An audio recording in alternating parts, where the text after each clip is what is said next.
አንዳንድ ጊዜ አንዳንድ ስፍራዎች ለሰው ልጅ መኖሪያነት ምቹ ባይሆንም የሰው ልጅ ግን ከነገሮች ጋር ተላምዶና ተዋዶ ሲኖር ይስተዋላል።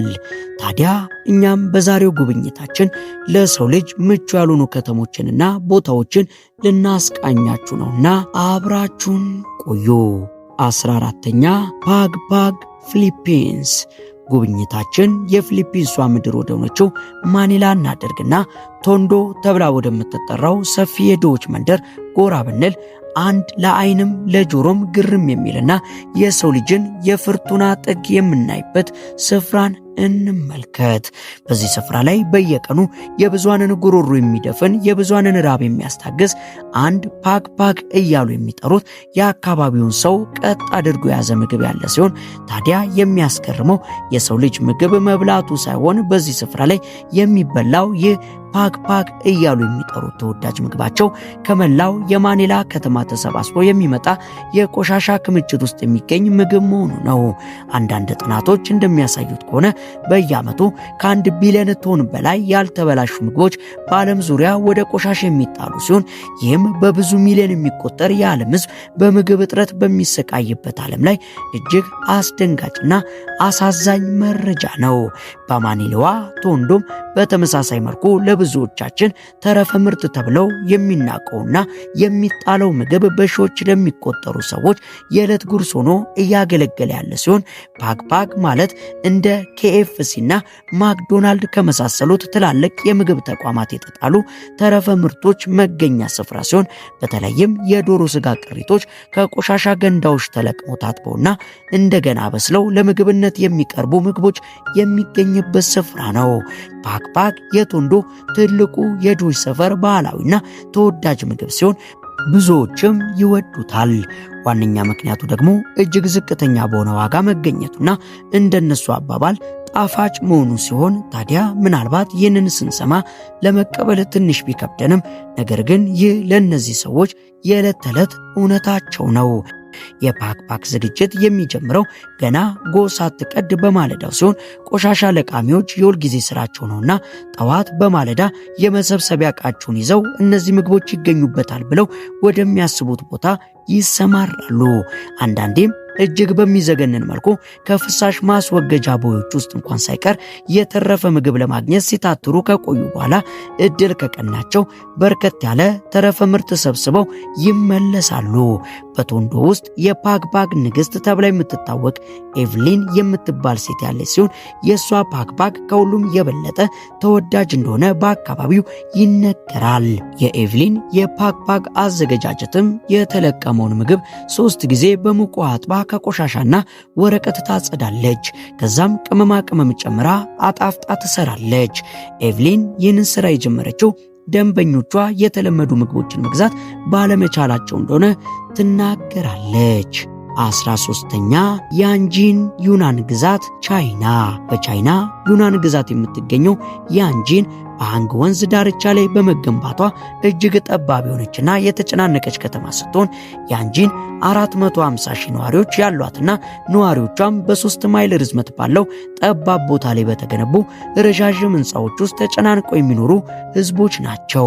ሕንፃዎቹ በሃንግ ወንዝ ጥልቅ ሸለቆ ግርጌ ከፍ ባሉ ገደሎች ስር የተገነቡ ሲሆኑ በአንዳንድ ቦታዎች ላይም በወንዙና በገደሉ መካከል ያለው ልዩነት የ30 ሜትር ልዩነት ብቻ ነው። ይህም ያንጂንን በዓለም ላይ ካሉ እጅግ ጠባብ ከተሞች ውስጥ አንዱ አድርጓታል። 12ኛ ኢኪቶስ ፔሩ።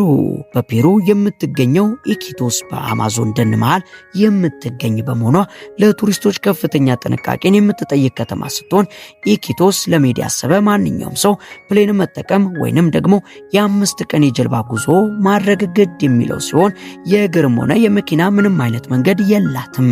ግማሽ ሚሊዮን የሚሆኑ ሰዎችም በኢኪቶስ የሚኖሩ ሲሆን ይህች የተጨናነቀች ከተማ ሙዚየሞችን፣ ካቴድራልና ዘመናዊ መንገዶችን ይዛለች።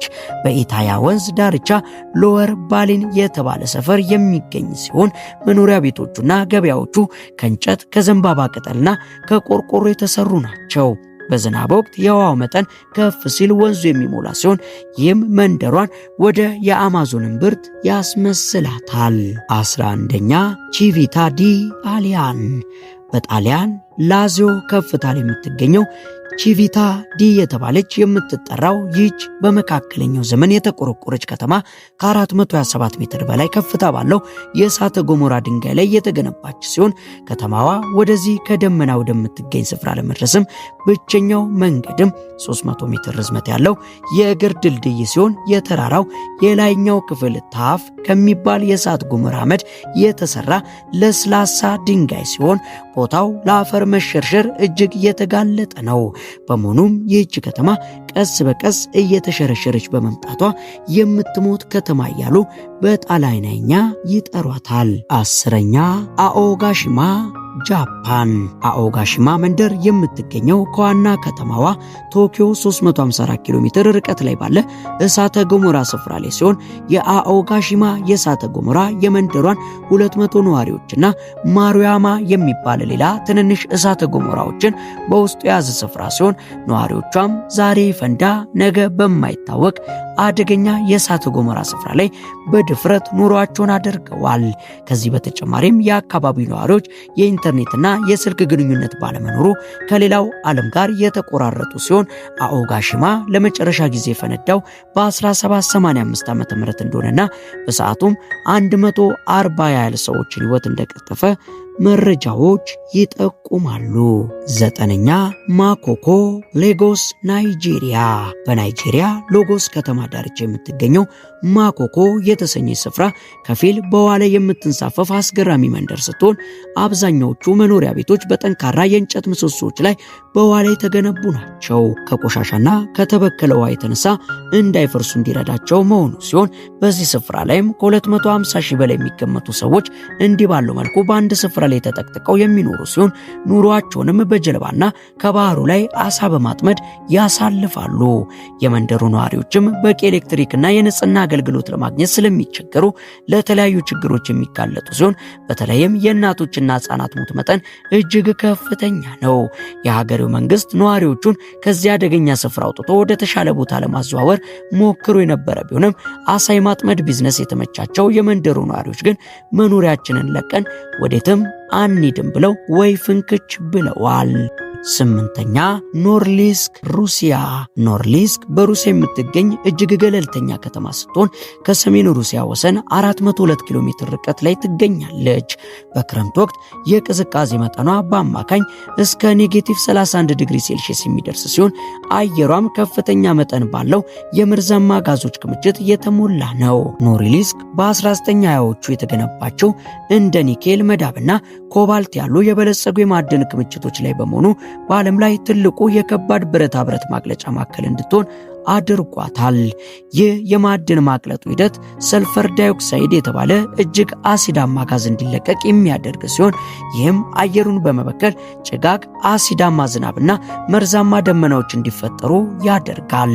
174,000 ሰዎችም በኖርሊስክ የሚኖሩ ሲሆን በብክለቱ ምክንያት በተደጋጋሚ የመተንፈሻ አካላት በሽታዎችና የቆዳ ችግሮች ያጋጥሟቸዋል። በዚህ ምክንያት በከተማዋ ያለው አማካኝ በሕይወት የመቆያ ዕድሜ 60 ዓመት ብቻ ነው። 7ኛ የሜቴዎራ ገዳማት ግሪክ። ይህ በግሪክ ቴሳል የሚገኙት የሜቴዎራ ጥንታዊ ገዳማት መነኮሳትን ከህብረተሰቡ ለመለየት የተነደፉ ሲሆን እነዚህ የሃይማኖት ህንፃዎች ሜቴዎራ በመባል በሚታወቁ ግዙፍ የዓለት ምሰሶች ላይ የተቀመጡ ሲሆን ከፍታቸው ከ1000 እስከ 1800 ጫማ ይደርሳል። በሜቴዎራ የኦርቶዶክስ ክርስቲያን መነኮሳት ከ11ኛው መቶ ክፍለ ዘመን ጀምሮ መስፈር የጀመሩ ሲሆን በወቅቱ 24 ገዳማት ነበሩ። ዛሬ ላይም ቢሆን 67 ያህል መነኮሳት በገዳማት ውስጥ ይኖራሉ።